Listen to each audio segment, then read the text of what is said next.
If you don't regularly join us, I would encourage you to do that. Church is intended to be done in community, and so that's why I invite you to be part of that. It's great to have the ability to watch online as a resource, but don't let that be your main means of connecting in church. You need to be part of relationships within the context of a church body. So I encourage you in that. And for those of you who just joined, thank you. It excites us as your pastors. It excites us as a leadership team, what God is doing, and it's a reward. So we're thankful for you. All right. While we're a little bit on family stuff, I am going to give one other reminder. There was an announcement to this, but I want to ask. We are aiming, Nate has been announcing the Top Golf, and it's coming up either, we said the 6th or the 4th or the 6th. We're going for Sunday afternoon, the 6th at 1 o'clock. That's what we're hoping for. That's if I'm able to get them reserved this afternoon. So we're trusting, Lord, that we can, but I think we will. Here's what I need, though. If you want to come, please sign up, because we got to know the number of slots that we need. So it's hard for me to just start reserving space and then not know. So if you, some of you I can see, Justin, are looking skeptical, and it's like, no, you need to be there. But I hope you will join. It's fun. You don't have to be good at golf. We just enjoy company together. Get up. We need somebody to step up so we can laugh at them. Then we take turns. But it is fun. So I hope you will join. Just a chance for the guys here at church to be able to hang out together. So that will be, we're aiming for Sunday afternoon. You'll get information to confirm it, but Sunday the 6th. So let me know before you leave today if you think you can make it. All right. We are in Acts chapter 28. This is week 55 in our study through the book of Acts. And some of you are going to think, well, we hit chapter 28. This is going to be the last one. Oh, no. No. We've got 15 weeks now in chapter 20. No, I'm kidding. Last night I was talking with Alex. Alex does all the graphics. And if you've noticed, if you've been paying attention, there's a different chair every week. That is what she has purposely done. She told me last night, she goes, Dad, I've run out of chairs. I've done 55 chairs. I've run out. She goes, now I'm going to have to start repeating, so you need to end today.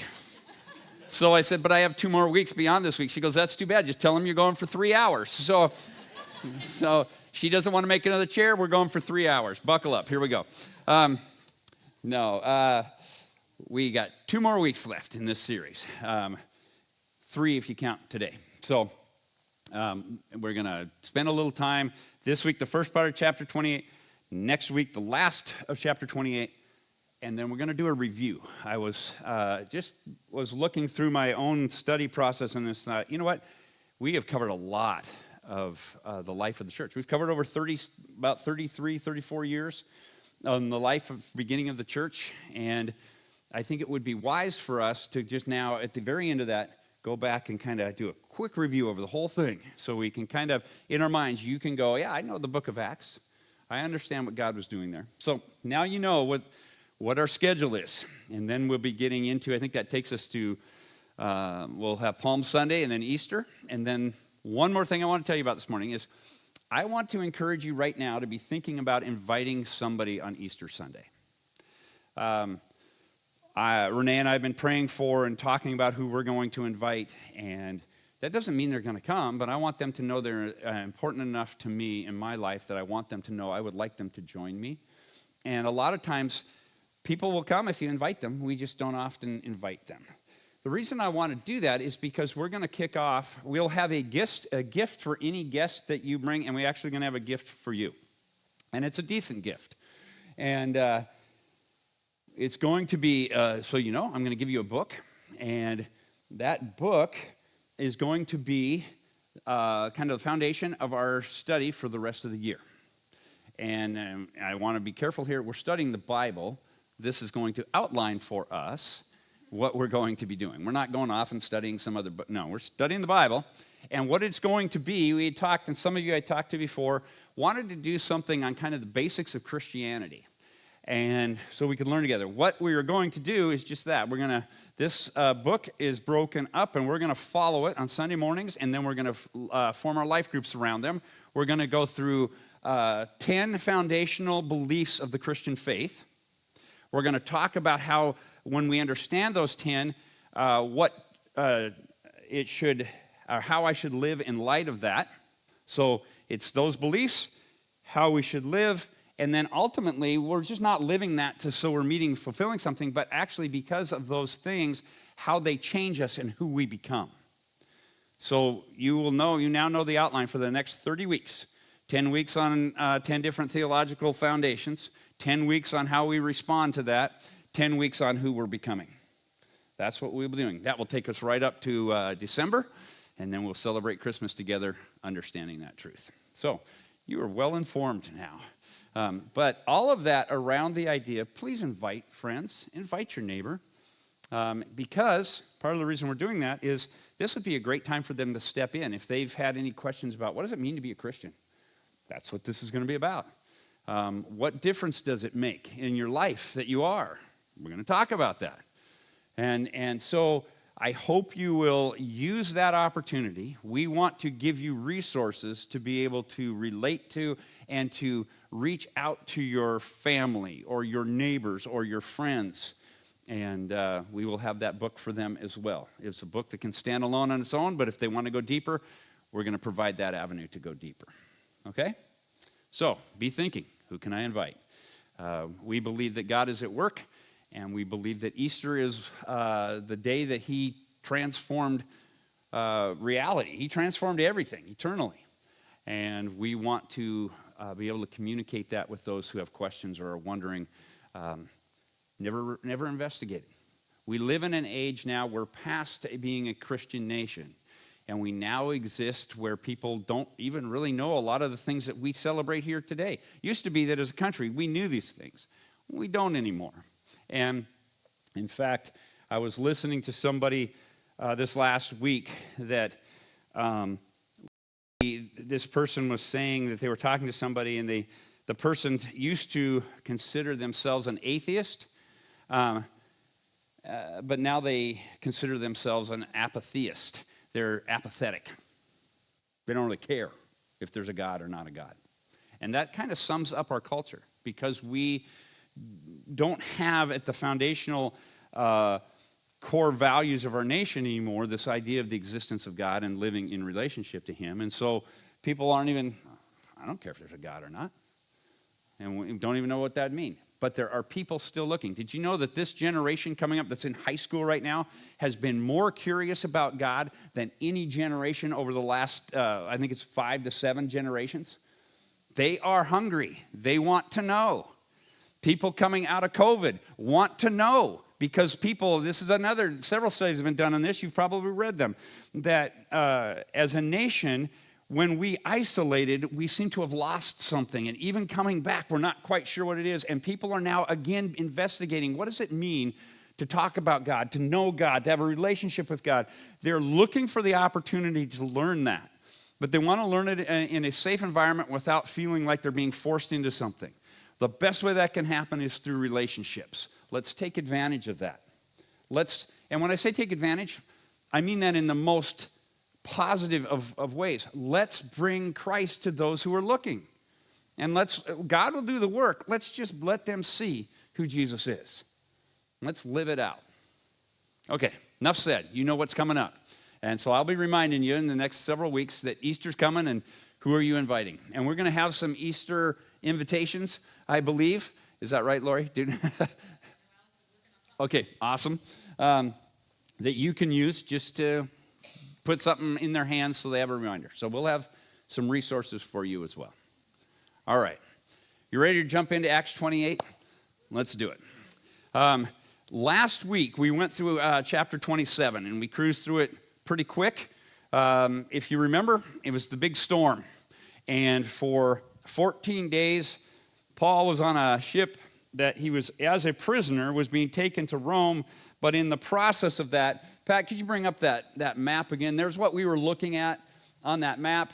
I don't have my pointer, but right dead center is the island of Crete. They were trying to go up to Italy, and it would have gone through that channel there, but, thank you, Pat, they got blown down by Crete, and then it was for 14 days they were blown by the wind. They had no control over the boat. They were just getting blown along. The best they could do is run sea anchors, and in the process, they ended up on the island. Are you still up there, Pat? Thank you. Of Malta, right over there. And that's where we pick up today. They've been shipwrecked, blown onto that island. The ship was lost, but everybody made it ashore. Okay, so hopefully that sounds familiar from last week. Hopefully you know what I'm talking about. We're going to pick up there, but there's a couple of things that I want to go back and remind us of as kind of foundational elements, so that, because Luke continues to build, as now they're on Malta, what God is doing. And I want to remind you, from Acts 21 to Acts 28, the author of this book, Luke, has changed his writing style a bit. And he's begun to focus on the life of Paul solely, but he also is not just looking so we learn something about Paul, and he's not just writing so that we know history, but he's writing so we see that God was active through the life of Paul. Why would he want to do that? Because we've been saying all along, same God, same purpose, same Spirit, same power. Luke is wanting for us to see in Paul what God does when somebody truly surrenders to him. Now, again, we'll use the storm as an example. It doesn't mean that life's always smooth sailing, is it? God can use the person and can use storms as well as he can use calm times. But he can use the life of an individual for his purposes where he wants them. Let me ask you a question. Was God surprised that Paul ended up on the island of Malta? No. But sometimes when we read that, we might think that he was. Or at least that's kind of our premise before we start to read it. That somehow God was like, whoa, good thing that island was there. I don't know what it was going to do. God's in the storm. We need to realize that. We got to realize God controls the storms. Could God have calmed that storm? Well, I'll just take you back to Jesus. Did he have any trouble calming the sea? No. You see, God could have. So that needs to drive us when we read a passage like chapter 27 and as we go into chapter 28, that God is in control. He's not been surprised. He has a purpose. So if we're saying same God, same purpose, our responsibility is to say, and this is what Luke wants us to pull out of this, what's your purpose where you have me? And even more importantly, because we are those that love to run from storms, avoid them at any cost, snuggle down somewhere and keep warm and safe, we've got to change our mindset on storms. Now, I'm not saying that we need to become Christian storm seekers, but when we see clouds on the horizon, it doesn't mean we panic. And when things the wind starts to blow a little bit hard, it should be causing us to drop to our knees, not in a sense of, God, get me out of this, but God, where are we going now? What do you have for me now? See, because you are as safe in the storm as you are under the sunny skies if you have faith in Jesus. Your life cannot be taken from you more so in the storm than when the day is a nice spring day and the birds are chirping and the daffodils are out. You see, we have to, and this is what Luke was wanting us to understand. Remember, Luke threw himself in with the we of those who were panicked and were certain they were lost. And so he was wanting us to see that everybody on board that ship, all 276 of them, were in a state of life's over, except for one dude. His name was Paul. And all the way through, I've been talking to God, and he says we should do this, but you chose not to listen. That's okay. And so we're here, but you know what? God still says this. Not one of you will lose your life. So I want to encourage you. I want to strengthen you. We are in this storm for a purpose. Do you realize that if Paul had gone straight and the weather had been good, as I told you, they would have gone into that channel between Crete and the mainland. They would have gone up to Italy. It would have been a fairly short journey in comparison, Paul would never have been on Malta. And we don't know exactly why, but God wanted Paul on Malta. And so I'm going to ask you this question. When you have gone through the storms that maybe you are in one now, have been, or will be, that's the three choices you get. So that's going to be the case.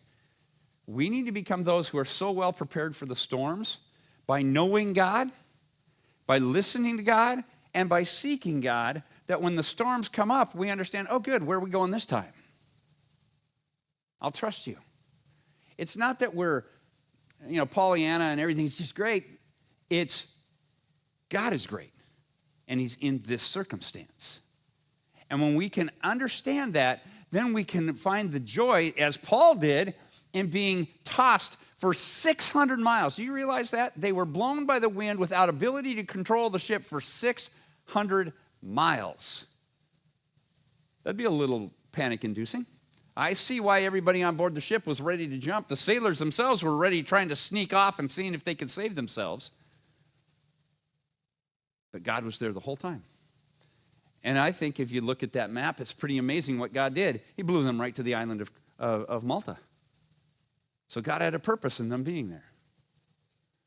So let's consider that, because oftentimes we put so much energy into trying to avoid the storms or escape the storms that we miss the wonder of the purpose of God. I encourage you, as you face difficulty in your life, whatever it may be, and there are extremes, and I know that, but God is still in the storm. Learn to find the wonder of the power and purpose of God, not just when they're there, but preparing yourself before they're there, so when you're in it, you can be the conduit for God's voice. You can be the conduit for God's activity. You can be the expression of God's power. That's the privilege that we have in storms. Let's jump in now. Verse 1, chapter 8, 28. Once safely on shore, we found out that the island was called Malta. The islanders showed us unusual kindness. They built a fire and welcomed us all because it was raining and cold. So Luke's setting a setting. Gives us it's raining, it's cold. They've all washed ashore, but they're all there. And the islanders there on Malta built a fire for them, probably gave them food, treated them well. And so now it had to be a great relief to everybody to look around and go, hey, no life was lost. We're all here. This is amazing. Paul said it. It's true. Multiple times now, they have been witnesses in a very difficult circumstance to the power of Paul's faith. And it's been proven over and over again. Let me ask you this question. Luke purposely gave us at the end of chapter 27 the number of people on board. I've mentioned already, 276 people. Why do you think he tells us that? Well, first of all, as we read this, we might be thinking, well, it was Luke, Paul, the guy from Thessalonica, and the centurion. We got 4 guys in a boat. Yeah, it was probably miserable. 276 people. It was a big ship. It was a big grain ship. And in that, what Luke is wanting us to see, if I'm listening carefully to that, in the midst of the storm, God was reaching through Paul 276 lives. All of them were having personal experience to the presence and power of God. Think about that you're on board that ship. You've been blown around for 600 miles and 14 days, no control. The ship has just gone aground on a sandbar, and it's blowing apart because of the force of the waves. And Paul's still saying, don't worry about it. Let's just get in and go, because not one of you is going to lose your life. And every one of you, as you look around, everybody's there. This is not the first time on this whole storm situation. It's been multiple now that he stood up and said, well, you guys were all panicked last night. Remember, you weren't sure what could happen. I was praying, and God met me in my prayers. And God told me, don't worry. You're all going to make it. We'll get to this in a little bit, but I want you to catch something that is woven through chapter 27 and 28, is that Paul was in constant communication with God. If that's not a part of your life, Don't think that you're suddenly going to, it's your reserve backup, that when life gets blown out from beneath you, that you suddenly now, God wants to listen to your prayers. I'm going to go out. He's got to listen to me. I'm panicked here. Life's terrible. He's got to listen. How about you just start talking to him beforehand so that you know his voice when the winds are howling? Develop the habit of talking and communicating with God. And sometimes that includes closing your mouth, stop the brain, turn it off from all the noise that's going on up there, and listen. You see, I even think in those hurricane force winds, as Luke describes it, Paul was hearing the gentle, still voice of God. And in some occasions in there, we even told he appears to him as an angel. God sends one of his angels to speak to him. Does that seem odd that an angel would appear to talk to Paul? How about to you? Would an angel appear to talk to you? I think, I'm going to just tell you something right here. I think every one of us in this room could have that experience if we ever developed such a close relationship with God that he was the first one we spoke to, the only voice we listened for, and he was the one on whom we depended. We would see much more of what we would call the miraculous, and God goes, I do that with my children who are looking for me and listening to me. We need to become those who are so familiar with God that we really don't pay that much attention to what the weather's doing outside. And it's easy for me, maybe you think, to sit up here and say that. That's one of the lessons that Luke's wanting us to see, is the sharp contrast between Paul's dependence and faith in God and everybody else around him.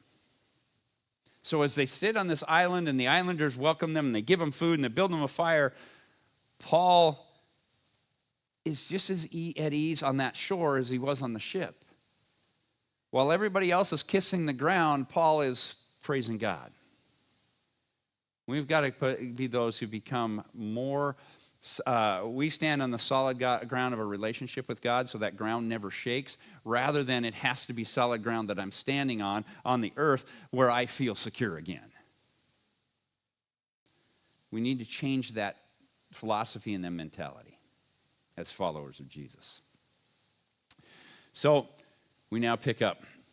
Paul, so they got this fire going. People are treating him well. Paul gathered a pile of brushwood, and as he put it on the fire, a viper, driven out by the heat, this was still fairly early. Remember I told you before, this is, we're in November, fairly cool for that area, for that time of year. So the snake was probably, because of the colder temperature, not all that active. And then suddenly the heat of the fire, it'd wake me up too.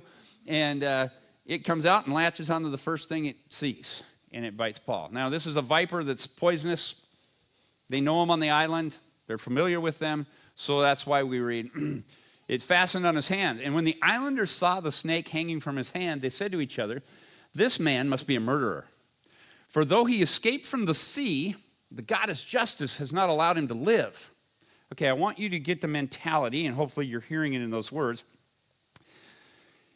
At that time, when Paul lived, there was a strong belief. There were all kinds of gods, okay? And it was believed that you had to find the right God to appease at the right time. And you know the whole Greek mythology? Well known then. You had the Roman gods, and that was known. You had all these competing gods. And really, human life was a matter of just hoping you didn't tick off one god, or you brought favor from this god, and you just kind of tried to weave your way through. And in this case, the islanders say, well, it's the god Justice. The concept of justice was personified in the mentality of that culture and that day. And that it was always believed, it's kind of the idea of fate. It was always believed that justice would ultimately have her way. And so when somebody did something wrong, they may not pay right now, but there will be a time you can't escape justice. So that's kind of the concept of what God is in their world. And they probably had various idols and gods that they worshiped on the island, but this concept kind of spread to all of the different religious perspectives. Justice will catch you. And so those who are on that ship, see, there's a stark contrast being developed here. they would have seen the fact that they were caught in a storm as an expression of the anger of the gods. What did Paul see it as? God's still in control. It's not the anger of God, it's the purpose of God. And it continues forward here. Suddenly, Paul is bitten by a snake and by a viper that they know on that island that's going to kill him. That's going to kill him. That's too bad. He escaped the sea. So, in other words, if you were caught in a storm in that day, that was you paying for something you had done to anger the gods. But justice will make sure that you pay the price. Now, especially if you lost your life at sea, it was always considered in those days that you had somehow angered the gods of the sea and they were exacting their revenge. So somehow these people on this ship must have angered the gods, but not so much that they lost their lives. But Paul has said all the way through that God is in this storm and not one of you will lose their lives.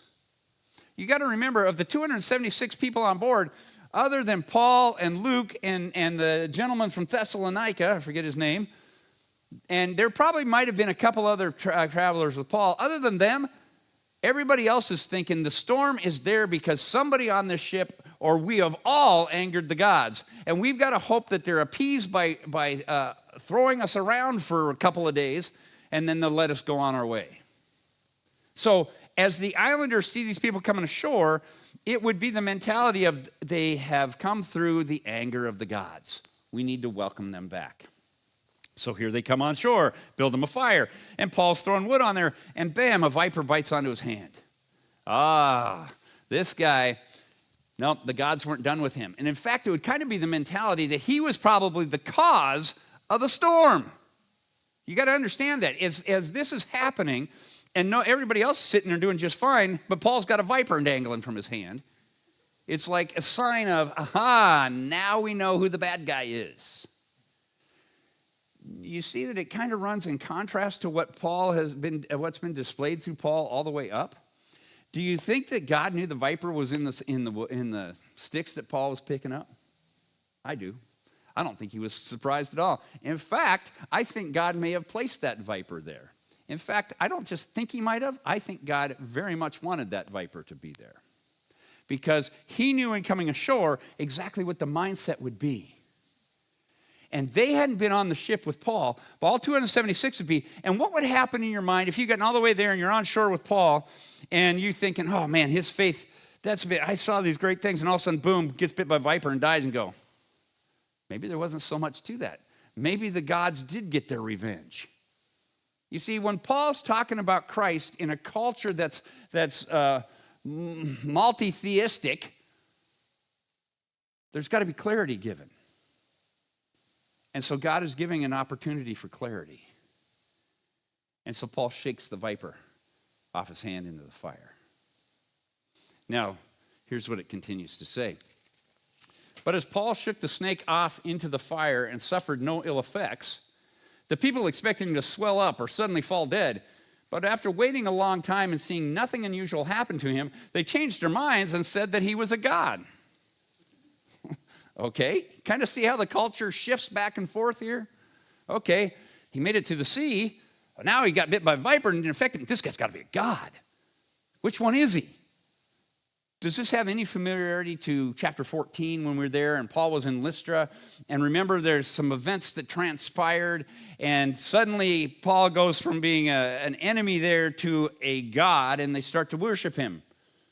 And they're going to sacrifice some cattle to him, and he and Silas. And Paul says, no, don't do this. And by the end of the chapter, they're wanting to stone him, remember?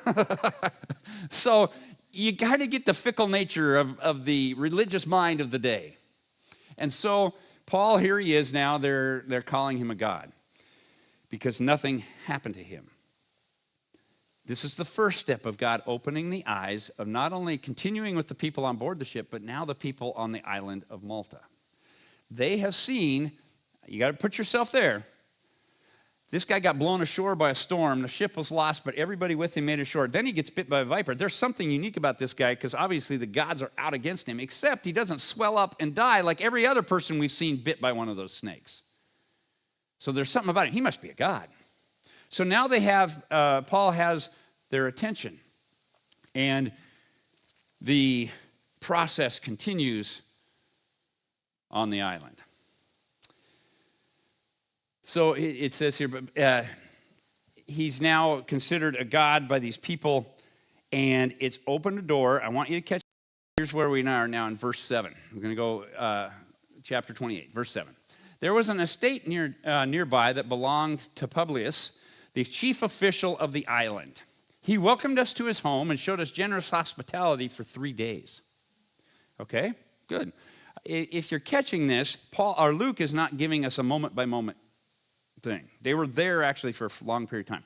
But he is connecting main events that he wants us as the reader to understand, because it was the main events of what the people on that island and the people who came ashore, what they were looking at and understanding.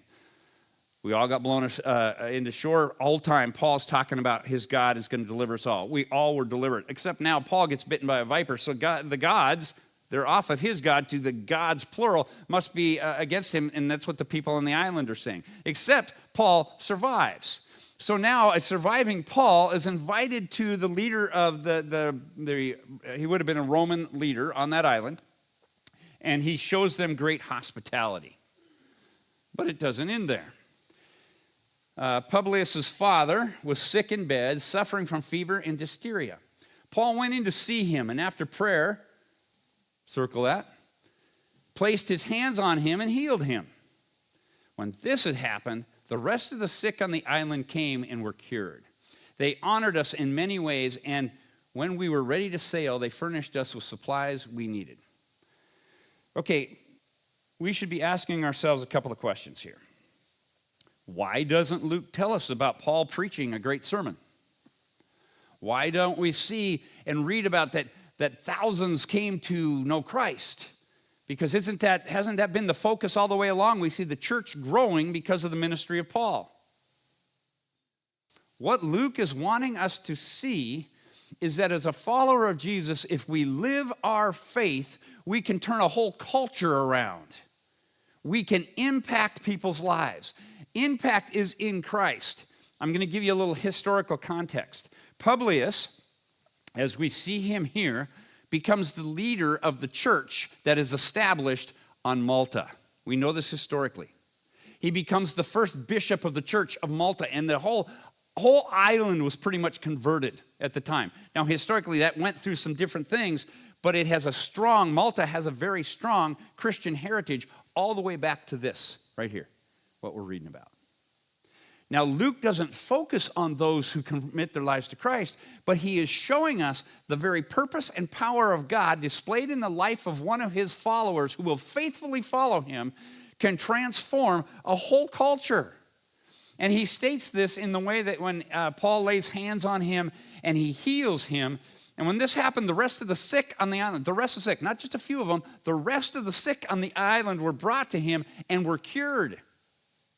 Do you see the progression that's taking place here? Shipwreck. Man, that's huge. Gets bit by a viper. Uh-oh. Oh, wow. It didn't affect him.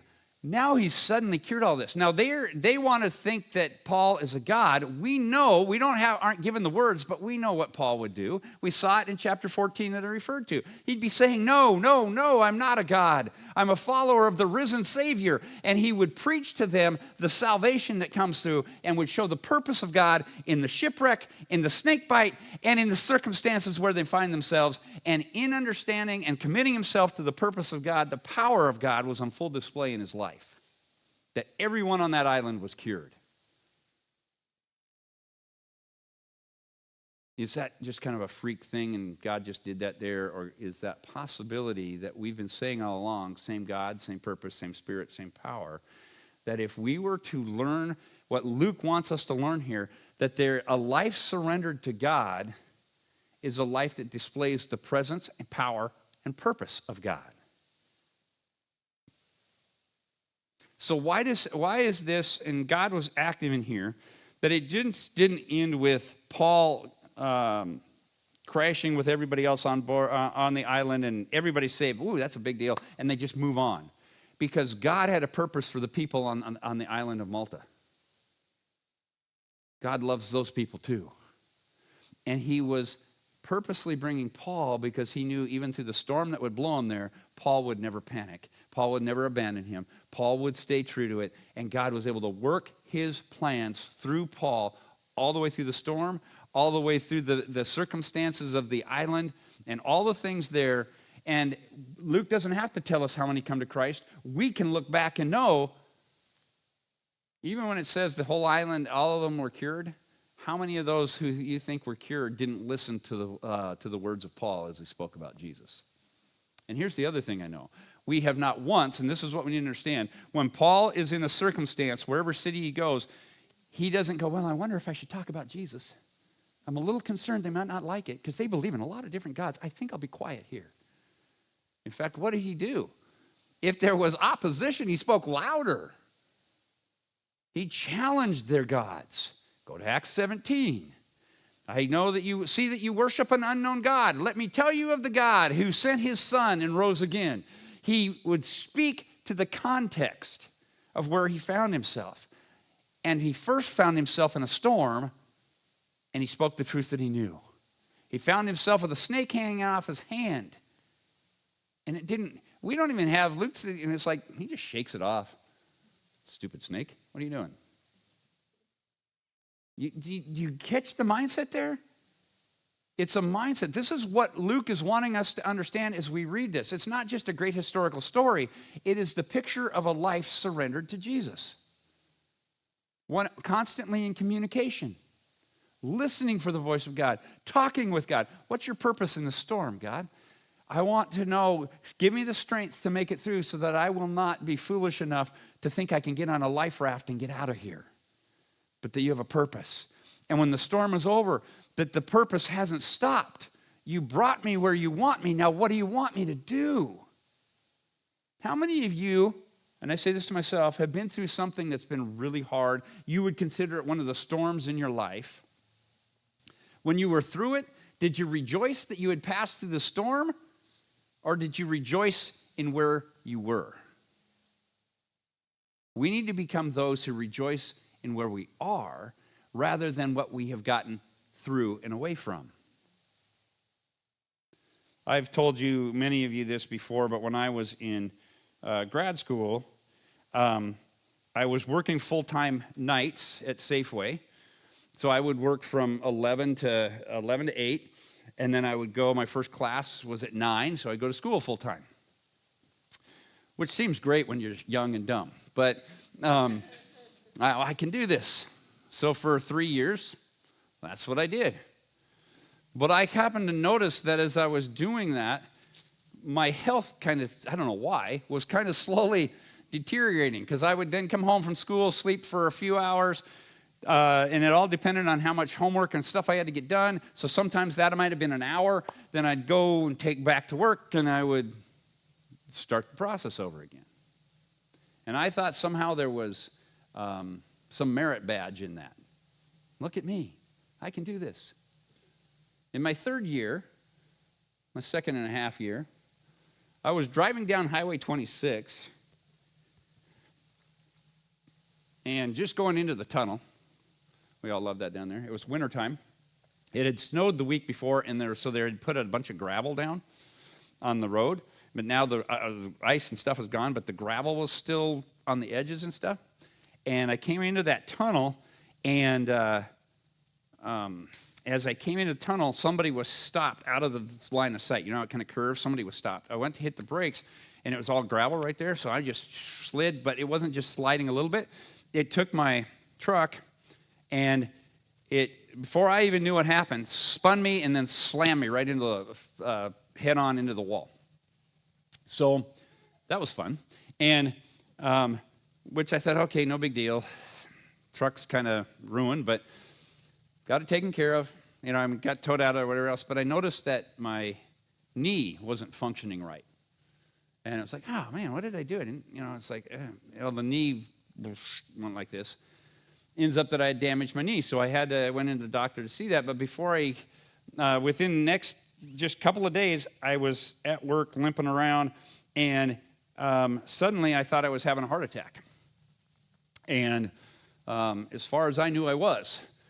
bad pain radiating down my arm. I couldn't breathe. I was just anything. So I had the guy that I was working with called. In fact, he ended up he got me in his car and he took me up to St. Vincent's. And so I'm up there, and as he said to me later, he goes, "I thought one of the good guys was going." And so I was pretty sure I was going too. Well, it ends up I had a collapsed lung. So now I've got a collapsed lung. They're trying to figure out how to reinflate it. They look at my knee, and my knee needs surgery, is what they explained to me. And in the middle of this, they did some blood tests, and they come back and they go, they asked me questions about how I'm feeling and everything. I said, well, I'm tired all the time, but that's my own fault and everything else. So they go, you got mono. And, oh, okay. So within that week, I go to see the doctor. They get me on stuff, and he did some further blood tests, and he goes, there's something more here than mono. Something else is going on with you. Well, without giving details, let's just tell you this. My storm, the waves kept getting a little bit bigger and a little bit bigger and a little bit bigger. And I don't tell you that if anything, I'm telling you that to show you how stupid I was. But at the same point, there's a lesson to learn in there.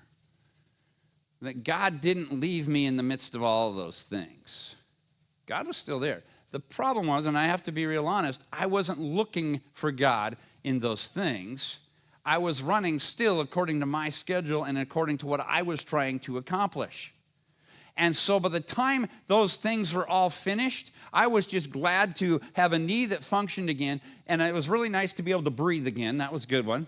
And I was finally figured out why I was so tired on a couple of multiple levels, and they helped me with all of those. And I was just like, oh, good, I made it through. And the doctor's going, you can't keep doing what you're doing. Okay, no problem. I've only got a few more months to go. And I wasn't looking at what was God trying to teach me in that, but not only what he was trying to teach me, why did he have me there where I was coming out on the other side? You see, I was so glad just to get past the things that had happened that I was missing why he had me where he had me. And one of the things that I missed, and God gave me the opportunity later, was the guy that took me to the hospital who thought I was dying. He wasn't the only one in the car who thought that. But anyway, the reality was that later on I had a chance to talk with him, and he shared with me how much it scared him. It really scared him.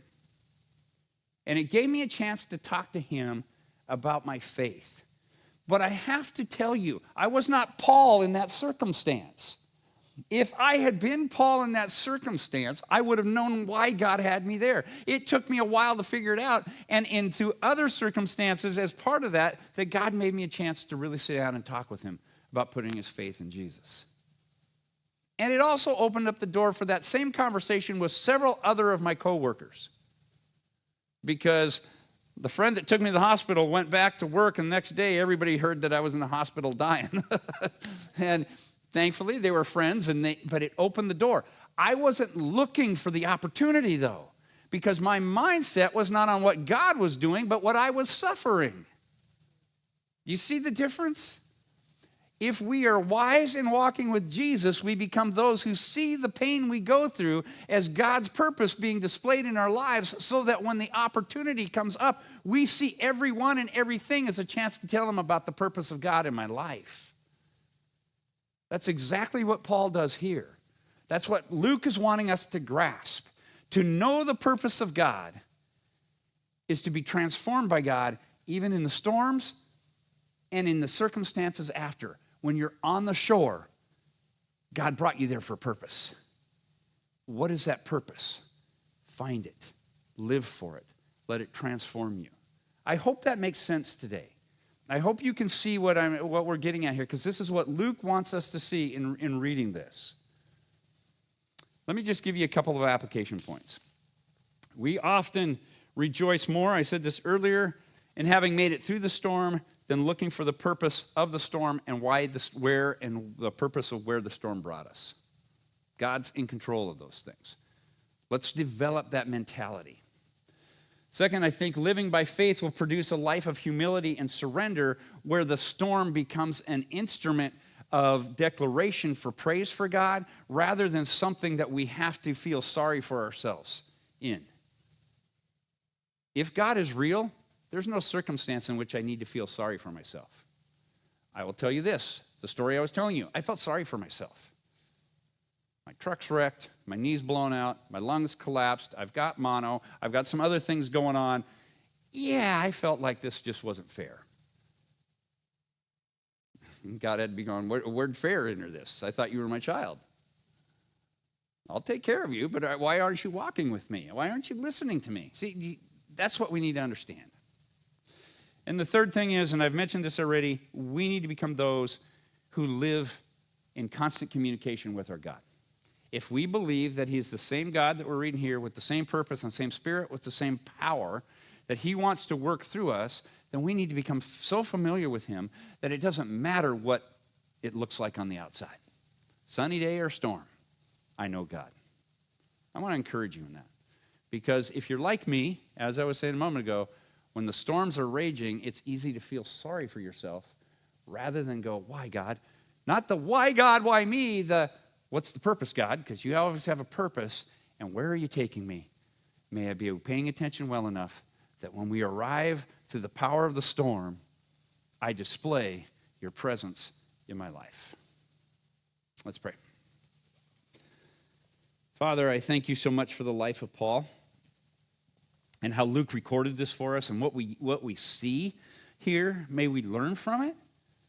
Lord, I want to be like the Apostle Paul said, his desire was to share in your sufferings. I want to have that mentality, not to be a martyr, but to be one who is so close with you. I understand you have a purpose in the storm, and I look to where you are taking me by the forces of the winds that are blowing my life. I maybe feel like it's out of control, but I know you are in control. So when I arrive, I've arrived with you. Lord, let us be those that arrive ashore with our God.